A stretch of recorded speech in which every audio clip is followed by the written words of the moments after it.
Mawar. Awaalubbaani nama illeen injana ijjanuu hin jaaladhulleedha. Kana jaalatu barbaada malee jaalachuu hin barbaadu. Maaliif jennaan intalli yoo jaallatte hin taatu. Gaafuma dhiirri jaallatee maatii si bira deeme bareedaadha malee. Irri si jaalatu qaba garuu atis jaalachuu qabdare atis osoo hin jaalanne inni qofti si jaalatee akkamitti taare? Nama akka kayyaan arganne haa nama diin qabu barbaada yaani nama bareedaa nama haadha ofii jaallatu haadha abbaa ofii jaallatu nama haadha abbaa ofii kabaju namni haadha abbaa ofii kabaju gaafa nama fuudhallee nama kabaja. Kanumaafuu akkasiin argine. Ka rabbi sodaatu jechuu. Nama rabbi sodaatu barbaada. TikTok irra namni rabbi sodaatu hedduudha bara akkamii dhabame? Ani ilaallee wajjin hin haasofne. Wallaahi dhugumatti miskiina rabbiiti. Amma namuma akkanumaan osoo hin beekin osoo zarii isaallee hin beekin yoo namni Jimma ta'e yoo inni Arsii ta'e achumaa dhufee kan hin beekne hazarii isaan beekne wajjin haasa'ee boru akkuma intaloonni tuuwwan bootte miidiyaa rabbaa ta'e na boochisa yana. Kanuma wanni ati ayyoona heyyaan taa'ee uumamu maradhi. No, kan namni ni kaagzi godhatu qaadii biratti yoo godhachuu baate haadhaaf abbaa biratti haa godhatu ta'e immoo bartaaree faamilii isaa. Nam amma hin jiru wanni akkasii sunni. Geenaa inshaallah bismillah illee hin geenne bikka heerumuu hin geenne kalas ganaa heeruma malee amma immoo dalagachuu jira. Waggaan kee meeqa? 18. Wayne xinni ishee naataa bakka garuu yoo waa balleessite sidhamuu hin dandeessaa seeraan gaafatamuu hin dandeessa jechuudha. Maaliif 18 irra jirta waan ta'eef jechuudha. Amma gaheera bikkatti sani. Itti gaafatummaa haadhaaf abbaa jalaa baatee jirta 18 jirta waan ta'eef. Waggaa meeqa biyya arabaa jirta? Waggaa tokko. Amma ganaa dhuftee? Waggaa tokko amma. Eegalan kaa warri Itoophiyaa. Warri Itoophiyaa dalagaa warri Itoophiyaa irra guddaan lakkoomsa baatii guyyaa baatii damooza itti baatuu fi guyyaa umrii tana inuma jalan dabartu jechuudha. Guyyaa damooza itti baatuu fi guyyaan umrii jalan dabartu jechuudha. Maa ol yaastan soddomii meeqa isin wayii hojii jirtan yaa obboleeyyii yoo feete 15 illee haayimattu maal gootan isin? Jaa'ibaa bara. Itoophiyaa qofa wallaahi ta'e umrii namaa jala deemtee lakkooytu malee.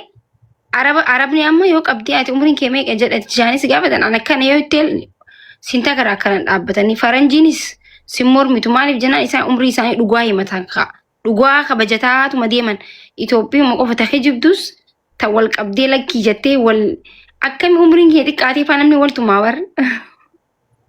Waa gaafa naladhu gaafa ummaanti ana daanuu na bira jiran haa odeessan waan nagashiyan ani fi beekuu bicha dhugaa dubbachuu qofa narraa eegama maleeni ilmi namaa waan jedhuun dhabu. Rakkoon gobaati 18 15 illee taatu rakkoon hin jirshi.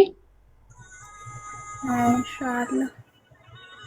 Yaa amma yaadin bakka rabbi sodaatu rabbi siyaa kannushi rabbi sodaatu bareedaa rabbi sifaa kana.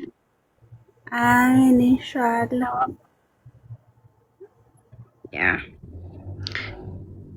as keessa rabbi sodaatu numa jira bara nama kuma lama hin keessa.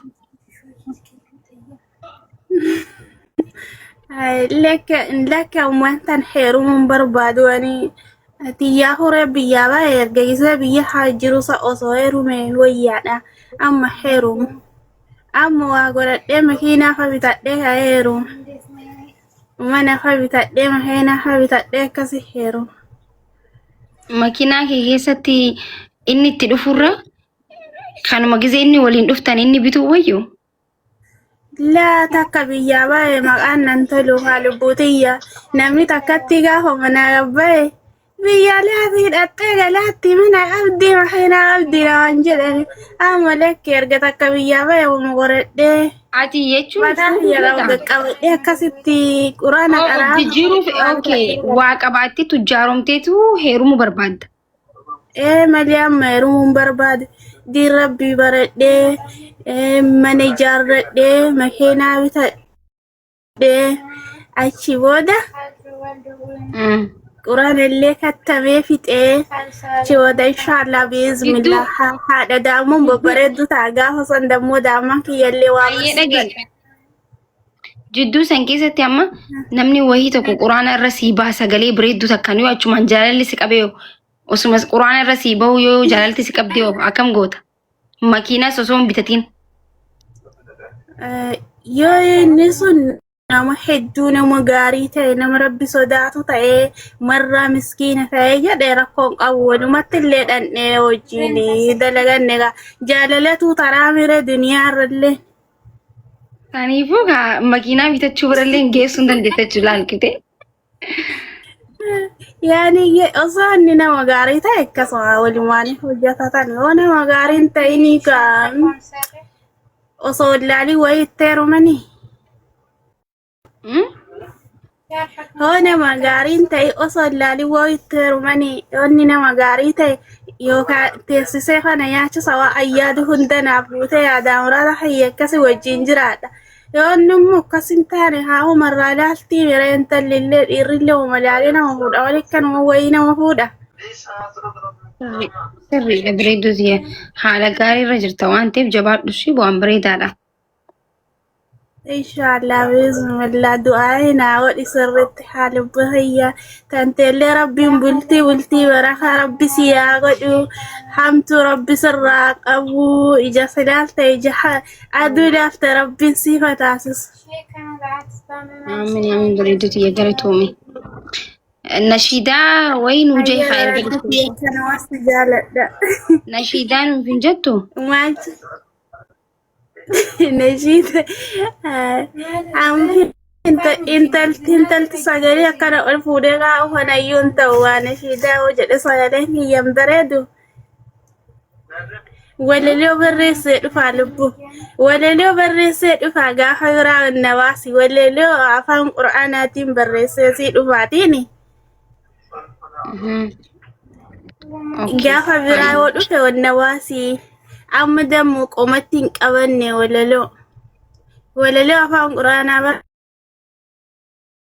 Hayyee taate. Hayyee rakkoon qabu ishii guyyaa biraas galcha nagaan turi waan dhufteef galatoome. Ishii bareedda tiyyaatillee naa galatoon guddaa akkasi jaalladha. Hayyee haadhoo. Ishii bareedda. Daraartu. Yee maakiyye salaamu alaikum. Video baagzee mana keenya seentan. Video bahu?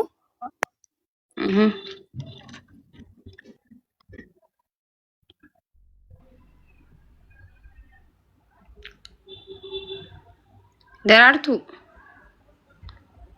Video. Keessa amma hojiin hin jiru maaliif akka ta'e illee namni hundi gara hawwannoo deemaa jira gara vaakeeshinii deemaa jira homaa hin jiru.